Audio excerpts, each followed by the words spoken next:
ஆண்டவருடைய ஆவி என்மேல் உள்ளது, ஏனெனில் அவர் எனக்கு அருள் பொழிவு செய்துள்ளார். ஏழைகளுக்கு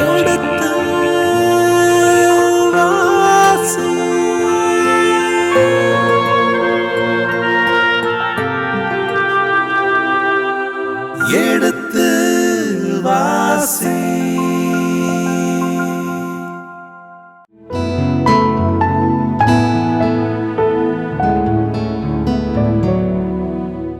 இனிய இதயங்களே, எடுத்து வாசி நிகழ்ச்சியில் குறிப்பேட்டின் முதல் புத்தகத்தினுடான விவிலிய இறை வசனங்களுக்கு செவிமடுத்துக் கொண்டிருக்கின்றோம். கடந்த பகுதியின் தொடர்ச்சியை இன்று தொடங்குவோம். வாருங்கள் நிகழ்ச்சிக்குள் சொல்வோம். உங்கள் சார்பாக தந்தை அவர்களுக்கு வணக்கம் சொல்லி நிகழ்ச்சியை தொடங்குவோம். வணக்கம். வணக்கம்.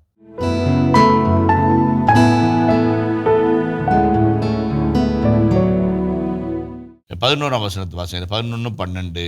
எதியேரின் புதல்வரான இவர்கள் யாவரும் தம் மூதாதையர் வீட்டு தலைவர்களாகவும் போருக்கு செல்லத்தக்க வலிமைமிகு வீரர்களாகவும் திகழ்ந்தார்கள். இவர்களின் எண்ணிக்கை 17,200. சுப்பிப்பும் குப்பிப்பும் ஈரின் புதல்வர்கள் ஊசிம் அகேரின் புதல்வர். ஆமாம், என் ஃப்ரெண்டு ஒருத்தர் இருந்தார். சுட்டு தள்ளின கைடாது அப்படின்னாரு. மிலிட்ரியிலேருந்து இருந்தால் சுட்டு தள்ளின கைடாது அப்படின்னாரு. எவ்வளோ பேரடான்னு 850 சப்பாத்தி இருந்தாரு. சப்பாத்தி சுட்டு தள்ளிட்டு இருக்கிறாரு. அதாவது சுட்டு தள்ள கைடான்னு சொல்லி கிண்டல் பண்ணிட்டு இருப்பாரு.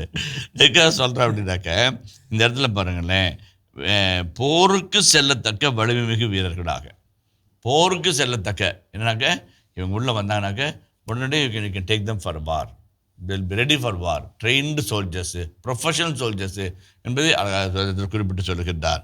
அதுதான் அந்த இடத்துல அந்த வார்த்தையுடைய அர்த்தம் அதுதான் சொல்லப்படுகிறது. அதுக்கப்புறம் நப்தலி, மூன்றாவது ஆக்சுவலாக பென்யமின் மற்றும் தானின் வழி வரம்பினர் என்று சொல்லுவார். 2 வருகிறது. நப்தலி வரம்பினர் வாசிப்போம். நப்தலின் புதல்வர் யட்சியேல், கூனி, ஏசேர், சல்லூம். இவர்கள் பில்காவின் பேரப்பிள்ளைகள். நப்தலி வரம்பினரை பற்றி நாம் பேசும்போது அதிகமாக செய்திகளை நாம் காண்பதில்லை. குறிப்பாக மனாசே உள்ளிட்ட தகவலை பார்க்கும்போது மிக சிறந்த போர் வீரர்களாக, போர் வல்லுநர்களாக காண்கிறோம். நாம் நீதித்தலைவர்கள் 7ஆம் அதிகாரத்தில் சந்திக்கின்ற கிதியோன் உள்ளிட்ட மனாசே குடும்பத்தை சார்ந்தவர்கள். இந்த நப்தலி குடும்பத்தை சார்ந்தவர்கள் ஆண்டவருக்குள்ளாக இடம்பெறுகிறதையும் அவருடைய குடும்பத்தில் இடம்பெறுவதையும் இந்த பகுதி அப்படியே பாசிங் ரிமார்க் போல சொல்லிவிட்டு செல்கிறது. அடுத்து மனாசேயுடைய குடும்பத்தை பற்றி நாம் பார்ப்போம். மனாசேயின் புதல்வர் அவர் அரமேய மறுமனைவி பெற்றெடுத்த அஸ்ரியேல், கிலியாதின் மூதாதையரான மாக்கீர், குப்பிம், சுப்பிம் ஆகியோருக்கு மாக்கீர் பெண்களை மணமுடித்து வைத்தார். அவர் சகோதரியின் பெயர் மாக்கா. மனாசேயின் 2ஆம் புதல்வரின் பெயர் செலோபுகாத்து. செலோபுகாத்துக்கு புதல்வியர் இருந்தனர். இப்போ 2 செய்திகளை நாம் இந்த இதில் பார்க்குறோம். ஒன்று, மனாசேயின் புதல்வியர்கள் மிக பராக்கிரமசாலிகள், மிகுந்த போராளிகள், மிக தீவிரமாக போராடக்கூடிய வலிமை படைத்தவர்கள். அதே போலவே இந்த இடத்துல ஒரு வார்த்தை ஆசிரியர் பயன்படுத்துகிறார், அரேமிய மறுமனைவி என்று சொல்கிறார். கடந்த 6ஆம் அதிகாரத்தில் ஒரு வார்த்தையை பார்க்கிறோம், அவருடைய மறுமனைவி என்று ஒரு வார்த்தை வருகிறது. அப்போ ஒன்றுக்கும் மேற்பட்ட மனைவியை வைத்திருந்தார்களா என்று, ஒன்றுக்கு மேற்பட்ட ஒருவனுக்கு குறித்து இல்லையா? ஆதாமுக்கு ஏவாள் மட்டும்தானே கடவுள் படைத்தார், இன்னொரு ஏவாளை கொடுக்கவில்லையே என்றெல்லாம் நமக்குள்ளாக ஒரு கேள்வி வரக்கூடும். என்னுடைய விவிலிய பேராசிரியர் இப்ராஹிம் எனக்கு கற்றுத்தந்த நல்ல மனிதர் மமான் என்ற ஒரு ரபாய் இருந்தார். அந்த ரபாயிடம் நான் ஒரு முறை கேட்டபோது அவர் சொன்னார், இந்த மாதிரி ஒன்றுக்கு மேற்பட்ட மனைவியரை கொண்டிருப்பது யூத மதத்திலே, இப்பொழுது இருக்கிற யூத மதத்திலும் வழக்கத்தில் இருக்கிறதா என்று அவர் கேட்டார். அவர் சொன்னார், இப்போ அந்த வழக்கம் இருக்கிறது, ஒன்றுக்கு மேற்பட்ட மனைவியை வைத்திருக்கலாம், திருமணம் செய்து கொள்ளலாம் என்ற ஒரு உரிமை இருக்கிறது. ஆனால் தொல்லை தாங்காமல் ஒன்றுக்கு மேலே பண்ண மாட்டாங்க என்று சிரித்து கொண்டே சொன்னார். அதை விட முக்கியமான காரியம் என்னவென்று சொன்னால், எதுக்காக சொல்லுகிறேன் என்று சொன்னால், இந்த வழக்கம் பண்டைய நாட்களிலேயே இருந்து வந்திருக்கிறது. மோசே குசே என்கின்ற ஒரு எத்தியோப்பிய பெண்ணை மணந்து கொண்டார். தாவீது 2க்கு மேற்பட்ட மனைவியரை வைத்திருந்தார். சாலமோன் பலதாரத்து பெண்களை தன்னுடைய அரண்மனையில் வைத்திருந்தார் என்று நாம் வாசிக்கிறோம். எதை குறித்து காட்டுகிறது என்று சொன்னால், அந்த காலத்திலே குறிப்பாக நான் இதுக்கு முந்தின 6ஆம் அதிகாரத்தில் இந்த செய்தி வந்தது, ஆனால் சொல்லவில்லை, நிறைய பிள்ளைகள் இருந்தார்கள். அவர்களைப் போல் இவர்கள் பெருகவில்லை, யூதாவை பெருகவில்லை என்று சொல்லி அந்த வசனம் வந்தது. எதை குறித்து காட்டுகிறது என்று சொன்னால், நிறைய பிள்ளைகள் இருந்தால் போருக்கு வரலாம், பயிர் தொழிலுக்கு போகலாம், ஆடு மாடுகளுக்கு போகலாம். அவர்கள் தான் செல்வங்களாக, உண்மை செல்வங்களாக, மக்கள் செல்வங்களாக கருதப்பட்டார்கள். R.E. செரஸ்கோ என்று சொல்லப்படுகின்ற ஒரு உலக புகழ்பெற்ற விவிலிய பேராசிரியர், கனடாவை சார்ந்தவர், இந்தியாவில் பல ஆண்டுகள் விவிலியம் கற்றுக் கொடுத்தவர். அவர் சொல்லும்போது சொல்வார், குழந்தைகளை ஆசீர்வதிப்பேன், உங்களுக்கு நிறைய மக்கள் செல்வத்தை கொடுப்பேன் என்று ஐநூலிலே குறிப்பிடப்படுவது எதை குறித்து காட்டுகிறது என்றால், இந்த நாடு கடத்தப்பட்ட பின் அந்த மக்கள் நிறைய பிள்ளைகள் இருந்தால் மேன் பவராக இருக்குது, அந்த மேன் பவரை வச்சு பாதுகாக்கலாம், அதே சமயத்தில் பயிர் தொழில் செய்யலாம். இதனால தான் அந்த பணி இருக்கிறது என்று அவர் குறிப்பிட்டு சொல்லுவார். அந்த வகையிலே பார்க்கின்ற பொழுது மறுமனைவி, அரமேய மறுமனைவி என்றும், வேற்றினத்திலிருந்தும் அவர்கள் பெண் எடுத்தார்கள் என்பதையும் நாம் புரிந்து கொள்ள அழைக்கப்படுகிறோம். எப்ராமின் புதல்வர் சுத்தெலாகு, அவர் மகன் பேரேது, அவர் மகன் தாகாத்து, அவர் மகன் எலையாத்தா, அவர் மகன் தாகாத்து, அவர் மகன் சாபாது, அவர் மகன் சுத்தெலாகு, அவர் மகன் ஏசேர், எலையாது ஆகியோர். இவர்கள் கால்நடைகளை கவனித்து கொள்ள சென்ற பொழுது அந்நாட்டில் பிறந்து வாழ்ந்த காத்தின் புதல்வரால் கொல்லப்பட்டார்கள். ஒரே குடும்பம் தானே சாமி, ஒரே இஸ்ரேல் தானே. அது எப்ராயிம் குடும்பம் எப்ராயிம் நம்ம மீகா புத்தகத்தில் கூட சொல்லப்படுகிறது, இஸ்ராயல் நாட்டில் நீ சிறிதே அல்ல, எஃப்ராத்தா எனப்படுகின்ற எப்ராயிமே நீ இஸ்ராயல் நாட்டில் சிறிதே அல்ல என்று சொல்லி அந்த யூதாவின் குலத்தோடு சேர்த்து வருகின்றதாக சொல்லப்படுறாங்க. அதில் ஒரு நிகழ்ச்சி இது சொல்கிறாங்க. ஏன் சொல்கிறார் அப்படின்னாக்க, நாடு கடத்தப்பட்ட பின் நடந்த பிற்பாடு அவர்கள் வருகின்ற பொழுது பல்வேறு விதமான துன்பங்களுக்கும் உள்ளானார்கள், பல்வேறு விதமான துன்பங்களுக்கு உள்ளானார்கள். அப்படிப்பட்ட துன்பங்கள் உள்ளான போது பார்த்தால் பாருங்களேன், இவர்கள் கால்நடைகளை கவர்ந்து கொள்ள சென்ற போது அந்நாட்டில் பிறந்து வாழ்ந்த காத்தின் புதல்வரால் கொல்லப்பட்டார்கள். காத்தும் குடும்பத்துக்குள்ள தான் உள்ள வருது, அவங்களால் கொல்லப்பட்டார்கள் என்று சொல்லப்படுகிறது. இப்போ இவங்க திருட போகிறாங்க, அவங்க அடித்து கொண்டு போகிறாங்க. அதுதான் உண்மையான செய்தியாக இருக்குது. எதற்காக சொல்கிறால், உள்நாட்டுக்குள்ளாகவே சில சமயங்களில் குழப்பங்களும், சில சமயத்தில் கவர்ந்தெழுத்தலும், ஒரு சில சமயங்களில் பேராசையும், ஒரு சில சமயங்களிலே அடுத்தருடைய அபகரிக்கக்கூடிய எண்ணமும் அவளுக்குள்ளாக இருந்தது. வறுமை இருக்கும்போது பல்வேறு துயர நிகழ்வுகள் இடம்பெறத்தான் செய்கிறது என்பதை நாம் மறந்துவிடக்கூடாது. அந்த வகையில் பார்க்கும்போது அவர்களின் தந்தை எப்ராயிம் பல நாட்களாக புலம்பி எழுதார். அவர்களின் சகோதரர் அவர்களுக்கு ஆறுதல் கூற வந்தனர். எப்ராயிம் தன் மனைவியோடு உறவு கொண்டார். அவர் கருவுற்று ஒரு ஆண்மகனை பெற்றெடுத்தார். அவருக்கு பிரியா என்று பெயரிட்டார். ஏனென்றால் துன்பம் அவள் உள்ளது வீட்டை வந்தடைந்தது என்ற ஒரு அர்த்தமாக இவங்க போய் அங்கே போனாங்க. ஆனால் துன்பம் வீட்டுக்குள்ளே வந்துச்சு. ஏனென்றால் இறந்தவர்களை அவர்கள் தகுந்தவர்கள் அடக்கம் செய்ய வேண்டும் என்பது எபிரேய கடமை. நல்லடக்கம் செய்யப்படாவிட்டால் அது மிகப்பெரிய அவமானம், மிகப்பெரிய இழுக்கு என்பதை உணர்ந்தார்கள். ஆகவே தான் தொபியா வயதான காலத்திலும் உணவருந்தாமலும் கூட சில சமயத்தில் இறந்து போனவர்கள் யாராக இருந்தால் அவர்களை தேடி பிடித்து யூத மதப்படி அடக்கம் செய்து வந்தார். அந்த வகையில் பார்க்கும்போது இவர்கள் கால்நடைகளை கவர்ந்து கொள்ள போனார்கள், வெறும் பிணமாய் திரும்பி வந்தார்கள், துன்பமாய் வந்தார்கள். அதை குறித்து காட்டும் வண்ணமாக பெரியா என்கின்ற அந்த வார்த்தையை பயன்படுத்தி அந்த குழந்தைக்கு பெயரிடுகிறார் என்று. இஸ்ராயல் நாட்டிலிருந்து ஒரு குழந்தைக்கோ ஒரு மனிதருக்கோ அடையாளம் சொல்லும்போது 3 விதமான அடையாளங்களை சொல்வார்கள். ஒன்று, உதாரணத்துக்கு பார்த்தோம்னாக்க சைமன் பார் ஜோனா. பார் என்றால் அரமாய மொழியிலே மகன் என்றாகும். ஜோனாவின் மகன் சீமோனே, அப்பா வச்சு சொல்கிறாங்க. ரெண்டாவது சீரீனி ஊரானாகிய சிமியோன் என்பார். ஊர பேரை வச்சு சொல்லுவாங்க. ஊர பேரை வச்சு மக்தலா மரியா, மக்தலா என்கிற ஊரை சார்ந்த மரியா என்ற ஒரு பெண்மணி. அது மாதிரி சீரேனி ஊரை சார்ந்த சிமியோன் என்று சொல்கிறார்கள். அல்லது ஒரு சில நிகழ்வுகளை வைத்து சொல்வார்கள். தொழுநோய் சீமோன், அவர் தொழுநோய் இருக்குதோ இல்லையோ, தொழுநோய் நலமாக இருக்கும் கூட, தொழுநோய் சீமோன் வீட்டில் விட்டு யோப்பாவிலே அவர் இருக்கிறார், அவரை போய் சந்தி என்று பேதுருவுக்கு சொல்லப்படுகிறது. அந்த வகையில் பெயர் வைப்பார்கள். அந்த வகையில் நீங்கள் பார்க்கும்போது பெரியா என்கிற ஒரு காரண பெயரை, இடுகுறி பெயர் இல்லாமல் காரண பெயரை அந்த இடத்துல அவர் வைக்கிறார்கள். சாமி 24வது வசனம் ரொம்ப அழகா இருக்குங்க சாமி.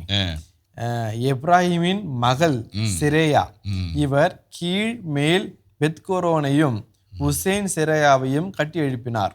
Okay okay. இதுல எல்லாமே ஆண்கள் இவ்வளவு வரைக்கும் ஆண்கள் கட்டினார்கள், ஆண்கள் இப்ப ஒரு பெண் கட்டினாங்கன்னு சொல்லிட்டு அழகா வந்திருக்கு சாமி. அருமையான வார்த்தை, அருமையான வார்த்தை, அருமையான வார்த்தை. அதாவது மீண்டும் ரபாயை நான் நினைவு கூறுகிறேன். அவர் சொன்ன ஒரு வார்த்தை, விவிலியத்தில் பெண்களின் நிலை என்ன என்பதை பற்றி ஒரு உரையை எங்களுக்கு அவர் ஆற்றினார். ஆற்றும்போது இடைவிச்சர்களாக மால்டாவை சார்ந்த ஸ்டெஃபான், இப்பொழுது அவர் மால்டா யூனிவர்சிட்டியில் ஹெச்ஓடியாக இருக்கிறார். அவர் ஒரு கேள்வி கேட்டார். யூத மதத்தில் பெண்களை எப்பொழுதுமே நீங்கள் தாழ்வாக நடத்துகிறீர்களே, ஆணுக்கு தானே முன்னுரிமை கொடுக்கிறீர்களே, ஆணாதிக்க சமுதாயம் தானே இருக்கிறது என்று கேள்வி எழுப்பினார். அப்பொழுது அவர் சொன்ன பதில் எங்களுக்கு நல்ல விளக்கமான ஒரு பதிலாக அமைந்தது. அவர் அப்போ சொன்னார், பெண்கள் துவக்கத்திலே இருந்தே ஆண்களுக்கு ஈடாக இணையாகத்தான் இஸ்ராயல் சமூகத்தில் வழிநடத்தப்பட்டார்கள். எப்பொழுது கிரேக்கர்கள் நாட்டிற்குள்ளாக நுழைந்தார்களோ, கிரேக்க கலாச்சாரம் வந்ததோ, அந்த காலகட்டத்திலும் அது தொடர்ந்து பாரசீக மன்னர்கள் நாடு கடத்தப்பட்ட பிறகு பாரசீக மன்னர்கள் கொஞ்சம் அவர்களுடைய தாக்கத்தினாலும் இந்த பெண்கள் பின்னுக்கு தள்ளப்பட்ட ஒரு நிலை வந்தது. மற்றபடி ஆணுக்கு ஈடாகத்தான் பெண்கள் இருந்தார்கள் என்று சொல்வார். லூக்கா எழுதிய நற்செய்தியில் பார்த்தீங்க அப்படின்னாக்க, இந்த பேர்ஸ் அப்படின்னு ஒரு வார்த்தை இருக்கிறது. பேர் என்ன, இருவராக என்று சொல்லி. அதில் ஒரு ஜக்கரியாஸ் புகழ் பாடல் பாடுறாரு, மாதா புகழ் பாடல் பாடுவாங்க, அண்ணா வருவாங்க, சிமியன் வருவாங்க. அப்படி பேராக கொண்டு போய் கொடுப்பார். ஏன்னா பெண்ணுக்கு ஆண் இணைப்பில்லை இங்கே என்று கான் என்று சொல்கின்ற பாரதியின் கவிதையை போல அந்த லூக்கா அழகாக நிச்சயத்தை வழிநடத்தி செல்வார். அது உண்மையானமான ஒரு எபிரேய மனநிலை. ஆண் பெண்ணுக்கு இணை என்பதை பற்றி நாம் புரிந்து கொள்ள வேண்டும் என்பதை ஏற்றுக்கொள்ள வேண்டும் என்பதை சுட்டி காட்டுகிறது. அந்த வகையில் நீங்கள் பார்க்கும்போது 2 வார்த்தை சொல்கிறேங்க ஐயா. ஒன்று எஃப்ராயின் மகள் செயேரா, இவர் கீழ் மேல் பெத்கொரோனை உசேன் பையராவையும் கட்டி எழுப்பினார். இப்போ 2 அழகான வார்த்தை சொல்கிறோம். ஒன்று பெண் என்கிறவள் ஆக்கப்பூர்வமான சக்தி என்பதை இந்த பகுதி அழகாய் சுட்டி காட்டுகிறது. விவிலியத்திலே நிறைய இடங்களிலே ஆண்கள் சோர்ந்து போவார்கள், மன உளைச்சலுக்கு உள்ளாவார்கள், பெண்கள் தான் உற்சாகத்தையும் ஊக்கத்தையும் கொடுப்பார்கள். உதாரணத்துக்கு யூதித்து புத்தகத்திலே பணிப்பெண் சொல்வாள், ஆலயத்திற்கு போனாயே என்ன ஆயிற்று, என்ன பேசினார்கள் என்று யூதித்து கேட்பார்கள். அப்பொழுது அவர் சொன்னார்கள், இன்றைக்கு 15 நாட்களுக்கு நாம் காத்திருப்போம், கடவுள் நமக்கு உதவவில்லை என்றால் நாம் எதிராளியிடம் சரணடைவோம், அவர்கள் ஒருவேளை நம்முடைய பெண்களையும் குழந்தைகளையும் விட்டு வைப்பார்கள், இல்லாவிட்டால் அத்தனை பேரும் கற்பழித்து கொலை செய்து நாட்டை சூறையாடுவார்கள் என்று பேசிக்கொண்டார்கள் என்று அந்த பெண் சொல்வாள். அப்போ யூதித் அழகாக சொல்வார், ஆண்டவருக்கு கெடு விதிக்க நீங்கள் யார்? Who are you to give time limit for God? அப்படின்னு சொல்லி அழகாக ஒரு கேள்வி கேட்பாங்க. அந்த கேள்வி கேட்டதும் இல்லாமல் துணிச்சலாக வேலை இறங்குவாங்க. ஒரு பெண் தாவீதை போல கத்தி எடுத்து, அவன் கத்தியை எடுத்து, அவன் தலையை அறுத்து பையிலே போட்டு தூக்கி கொண்டு இதோ பாருங்கள் எதிரி படைத்தவனுடைய தலை, போய் மிச்சம் மீதி நான் விட்டு வைத்ததை முடித்து விட்டு வாருங்கள் என்று அனுப்பி வைப்பாள்.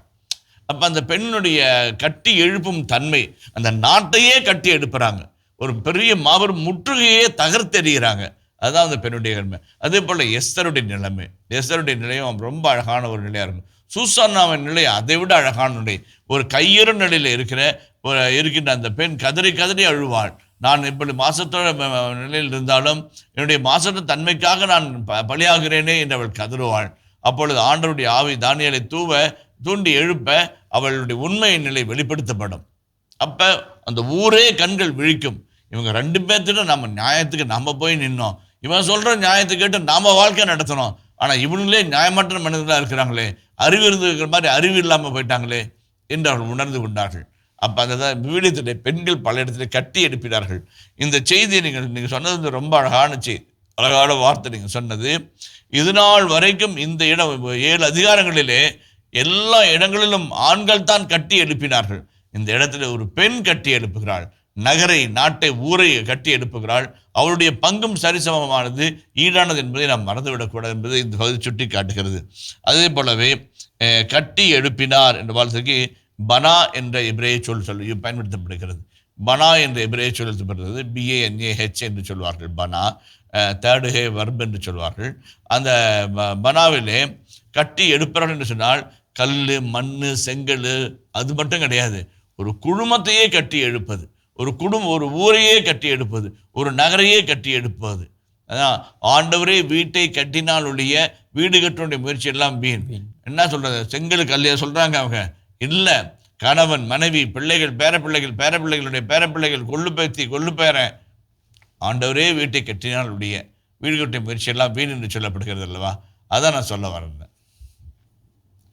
அதனால் அதில் வந்து பெத்கோரோன் உசேன் சேராவையும் கட்டி எழுப்பினார். அந்த அவங்க கட்டி எழுப்பின அந்த இடத்துக்கு பேராக அவங்க பெரிய வச்சுக்கிட்டாங்க. அது ரொம்ப அடுத்த வாசிப்போமே. எப்ராயிம் மற்ற புதல்வர், அவர் மகன் ரபாகு, அவர் மகன் ரசேபு, அவர் மகன் தெலாகு, அவர் மகன் தாரான், அவர் மகன் லாத்தான், அவர் மகன் அம்யூது, அவர் மகன் எலிசாமா, அவர் மகன் நூன், அவர் மகன் யோசுவா.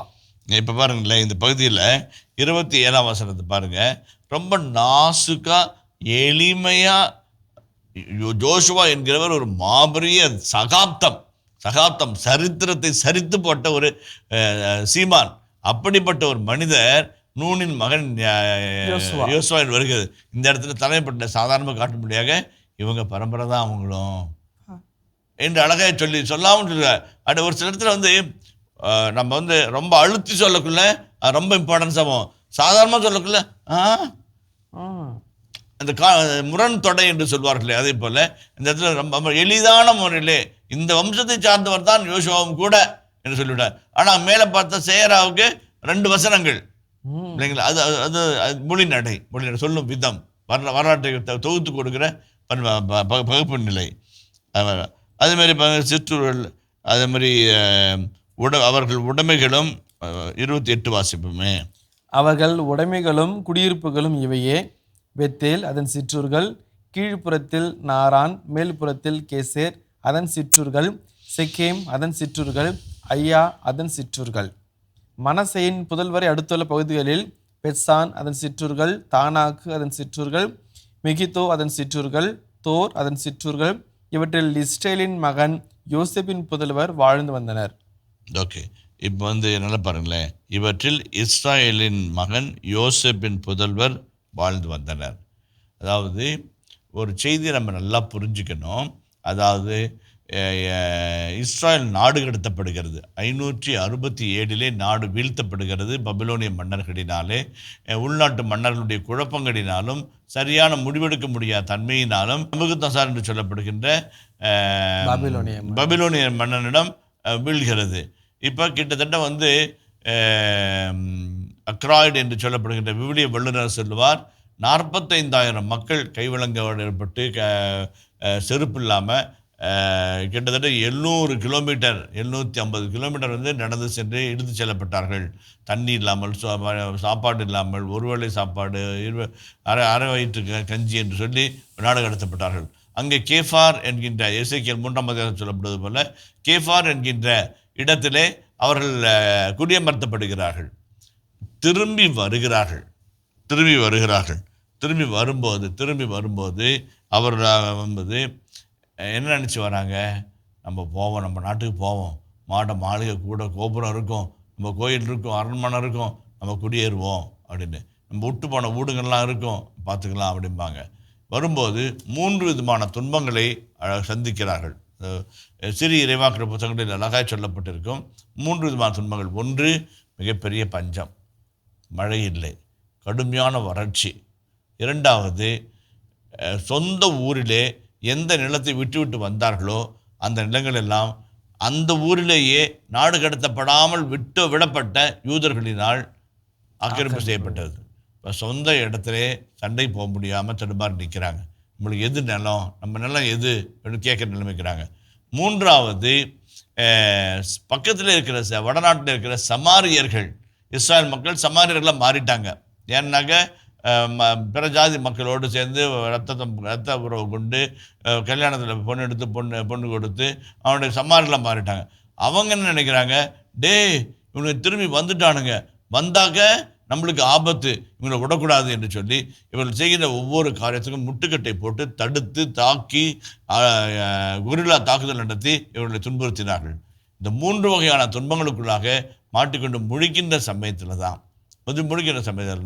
இந்த இடத்துல பைபிள் சொல்லுது, ஏற்கனவே வாழ்ந்திருந்தார்கள். ஒரு குரூப் வாழ்ந்துட்டு இருக்குது, அவங்களையும் அவங்களுக்கு அந்த சிற்றூர்களையும் கொடுக்குறாங்க. இப்போ ஒரு வார்த்தை பயன்படுத்துகிறாரு இந்த பகுதிகளில் நம்ம பார்க்கும்போது. இந்த தான் அந்த எஃப்ராயிம் பகுதியில் சொல்லப்பட்ட பகுதியில் இல்லை, அந்த ஊர்களும் அதனை சார்ந்த சிற்றூர்களும் என்று சொல்கிறாங்க. இப்போ மெகிதோ அதை சார்ந்த சிற்றூர்கள், தான் அதை சார்ந்த சிற்றூர்கள் என்று இப்போ அந்த ஊரையும் அந்த ஊருக்கு ஒட்டி இருக்கிற சிற்றூர்கள் எல்லாவற்றையும், ஏன்னா அரண் சூழ்ந்த நகரங்கள், மெகிடோலாம் அரண் சூழ்ந்த நகரங்கள், பக்கத்தில் இருக்கிற ஊர்களையும் அவங்களுக்கு துணையாக கொடுத்து அங்கே குடியேறுங்கன்னு சொல்லி சொல்கிறாங்க. இப்போ ஏறக்குறைய எல்லா பகுதிகளிலும் இந்த மக்களை அப்படி விரவி அந்த குடியேற்றத்தை அவர்கள் நடத்துகிறார்கள் என்பதை நாம் காண்கின்றோம். ஆசரின் புதல்வர் இம்னா, இஸ்வா, இஸ்வி, பெரியா இவர்களின் சகோதரி செராக்கு. பெரியாவின் புதல்வர் ஏபேர், பிர்சாவித்தின் மூதாதையரான மிக்கியேல், ஏபேருக்கு பிறந்தோர் யாப்லேற்று, சோமேர், ஓதாம் இவர்களின் சகோதரி சூவா. யாப்லேட்டின் புதல்வர் பாசாக்கு, பில்கால், அஸ்வாத்து இவர்களே யாப்லேட்டின் புதல்வர்கள். சொமேரியின் புதல்வர் ஆக்கி, ரோகாக்கா, யகுபா, ஆராம். இப்போ இந்த பகுதிகளில் அவங்களுடைய தலைமுறை பட்டியல் அப்படியே அழகாக கொடுக்கப்பட்டிருக்கிறது. கடைசி 40ஆம் வசனத்தில் ஒரு 3 செய்திகள் இருக்குது, சின்ன சின்ன செய்திகள் இருக்குது. ஆசேர் புதல்வருள் இவர்கள் யாவரும் தங்கள் மூதாதையர் வீட்டு தலைவர்களாகவும் தெரிந்து கொள்ளப்பட்டவர்களும் வலிமை மிகு போர் வீரர்களும் முதன்மை தலைவர்களாகவும் விளங்கினார்கள். 3 செய்தி அங்கே இருக்குது. ஒன்று, மூதாதையர் வீட்டு தலைவர்களாக, பரம்பரையாக நம்ம தலைமை தாங்கி வராங்க, இவங்க தான் தலைவர்கள், இவர்கள் தான் இந்த தலைவர்கள் என்று சொல்லப்படுகிறது. இரண்டாவது, தெரிந்து கொள்ளப்பட்டவர்கள், மக்கள் தேர்ந்தெடுக்கிறாங்க, நீ போர் வீரன், எங்களுக்காக போராடு என்று சொல்லி மக்கள் இருக்கிறாங்க. மூன்றாவது, வலிமை மிகு போர் வீரர்களும் முதன்மை தலைவர்களுமாய் விளங்கினார்கள். வலிமை மிகு வீரர்கள், அதுமாதிரி பார்ன் சோல்ஜர்ஸ், இந்த 3 பேரும். அப்போ அந்த இஸ்ராயல் திரும்பி வரும்போது அவருடைய பாதுகாக்க, அவருடைய வழிநடத்த, அவருடைய தங்களை தற்காத்து கொள்ள ஒரு படைக்குள்ளான ஒரு கோத்திரத்தையும் அது உருவாக்கி கொண்டது என்பதை நாம் சந்திக்கின்றோம். இனிய இதயங்களே, எடுத்து வாசி நிகழ்ச்சியில் குறிப்பேட்டின் முதல் புத்தகத்துடனான விவிலிய இறை வசனங்களுக்கு செவிமடுத்துக் கொண்டிருக்கின்றோம். இதன் தொடர்ச்சியை மீண்டும் அடுத்த பகுதியில் தொடர்வோம். அதுவரை இணைந்திருங்கள். இயேசுவுக்கே புகழ், இயேசுவுக்கே நன்றி, மரியே வாழ்க. ஒரு 3 நல்ல கருத்துக்களை நாம் சந்திக்கின்றோம். ஒன்று, நீங்கள் உங்களிடமிருந்து தான் அந்த தீப்பொறி வந்தது. ஒரு ஊரை கட்டி எழுப்புகிறார், ஒரு சிற்றூரை கட்டி எழுப்புகிறார், மேல் கீழ் என்கின்ற ஊர்களை அவர் கட்டி எழுப்புகிறார் என்று பார்க்கின்ற பொழுது அந்த பெண்ணுடைய தன்னம்பிக்கை, மனவலிமை, துணிச்சல், ஒருமுகப்படுத்தும் பாங்கு,